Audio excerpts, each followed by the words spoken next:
One of the things that seems to be coming out of the conflict in Ukraine is the importance to both sides of drones and anti-drone defences. That's not something, as far as I'm aware, Australia has much, if any, capability in at all.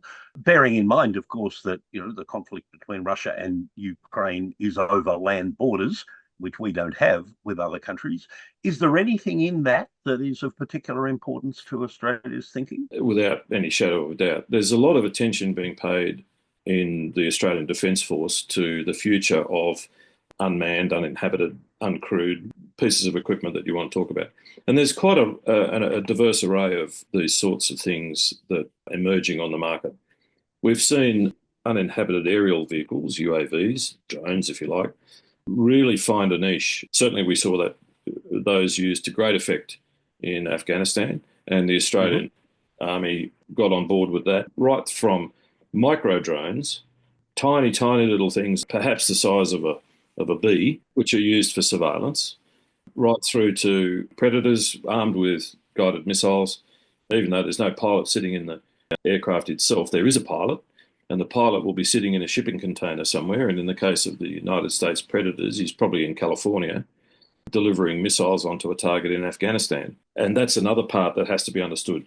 The backup, the people, the number of people, the amount of backup equipment and so on that is required to be able to make a proper use of these things. We will increasingly see drones on land, manoeuvring on land. There are some around now, particularly those used for explosive ordnance disposal.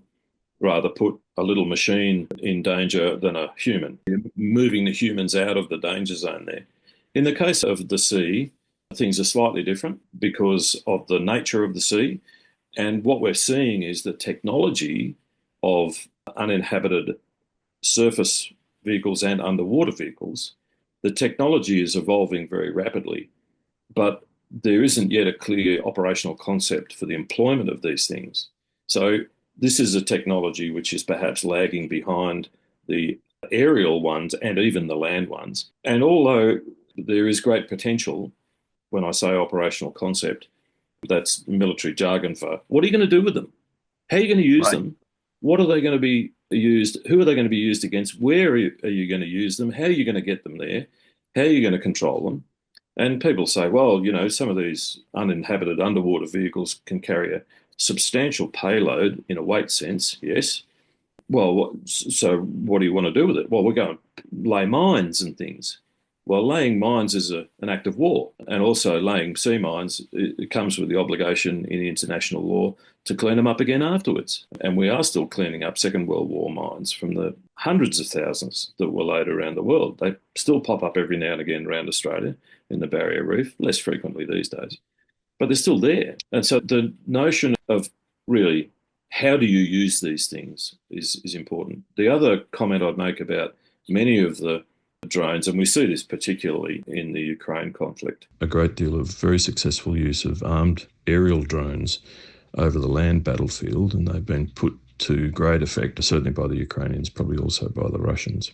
There was a very celebrated sinking of a 10,000-ton Russian cruiser too, where there was a drone that was employed really, or the effect that it created was a distraction of the crew, but the actual major damage was done there by two anti-ship cruise missiles fired by the Ukrainians. This is a photograph of the drone that was used, and it can be armed, and it may have been armed on that day. But I'd make the observation too that this Russian cruiser was quite an elderly ship, although it did have fairly formidable air defences. There's indications that some of those systems, if not all of them, were not energised, were not turned on.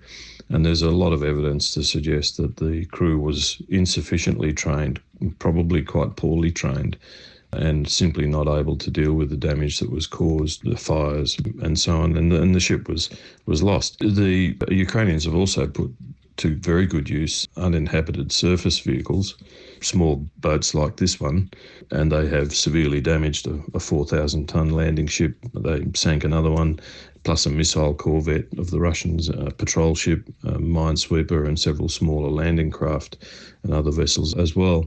So they've been very successfully put to good use. But I'd just note that if you think back to the photograph of the cruiser on fire, it's very calm waters, and the background picture here of very calm waters, and it's a very small vessel. So that's an important part of the operating concept for these small craft. But nonetheless, the effect has been to have a fairly strategic impact on how the Russian Navy has conducted operations ever since. But that's the dance of military capabilities that's been going on for centuries. Somebody comes up with a bright idea that will defeat the enemy, and the enemy will come up with a counter, and so it goes on. Right back to the days of longbows, you name it. It's the same dance, it's just we're in a different chapter of it. We've been talking a lot about kit here, for Yeah. the three services, although you did touch particularly when you were talking about people having to operate drones. We haven't talked as much about people. Is there a requirement in the way that perceptions of how Australia needs to and should defend itself?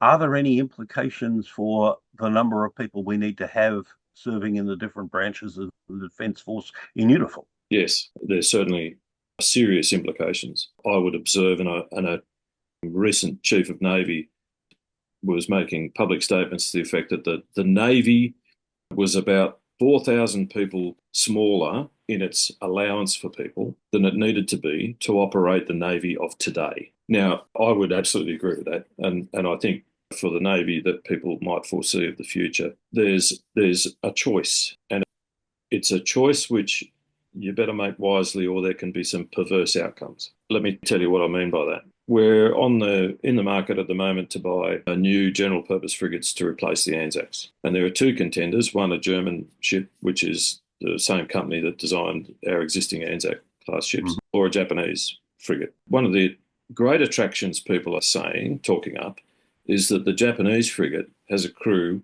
of 90 people for a 5,000-ton ship.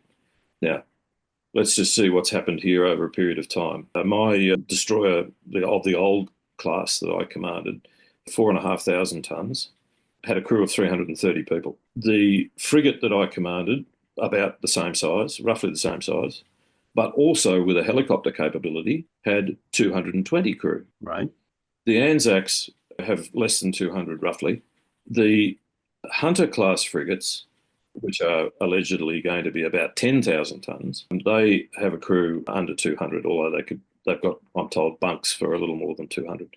10,000-ton ship, crew of 200. HMAS Australia in World War II was a 10,000-ton ship, had a crew of 848. Somewhere you reach a point where these two strategies become mutually defeating.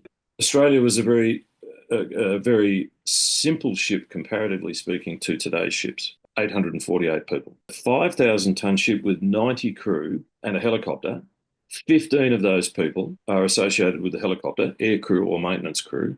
That leaves you 75 people to do all the rest of the things that the ship of 5,000 tons could do. I noted in my two commands that in my frigate of 220 people, we just got tired so much faster. The lesson is this: we need ships with endurance. We've got a vast area to operate in. If we want to have a presence, if we want to deter, then you cannot deter anything in an area where you have no presence. So you have to have presence, and it has to be a sustained presence. And therefore we need ships with endurance. What is endurance measured in? Endurance is measured in the crew size. The point at which the crew becomes exhausted is the point at which their endurance runs out. I'll give you, for instance, the little German submarines that were offered as a sort of off-the-shelf submarine from Germany when we started the replacement program had a crew of about 26 or 27. And Collins, our submarines that we have now, have a crew of approaching 60. The navies operating the German submarines don't send them to sea for any longer than about 21 days, at the end of which time the people are exhausted. Yes. Especially if they're doing anything that is a reasonably high tempo activity. Collins class has an endurance of something like about 55 days. There's a simple rule of thumb when it comes to submarines that for every one crew member, you get 1 day's endurance.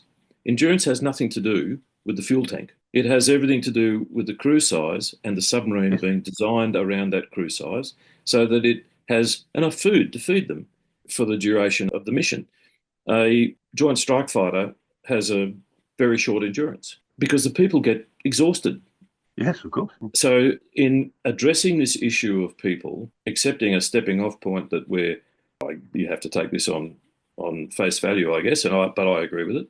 The Navy is about 4,000 people smaller today than it should be for today's Navy, and it's going to need to be substantially bigger for the future. And whilst I'm not able to say with any great certainty that the Air Force is probably in the same camp, it almost certainly is. And I would say that the Army is probably very much worse off as well, especially when you consider that there are so many really important individual, somewhat niche perhaps, capabilities that the Army has to sustain. So you need a robust, resilient force that's got fat in it, especially when you start taking casualties. Well, Rowan, we've covered an awful lot of territory in today's discussion, and I think people who are watching this podcast will find it extraordinarily interesting and informative. Thank you so much for giving us of your time and sharing your wisdom and experience in economics. And I look forward to having another conversation about something of similar importance in the not too distant future. Thank you very much. Thanks very much, Saul. I look forward to that too.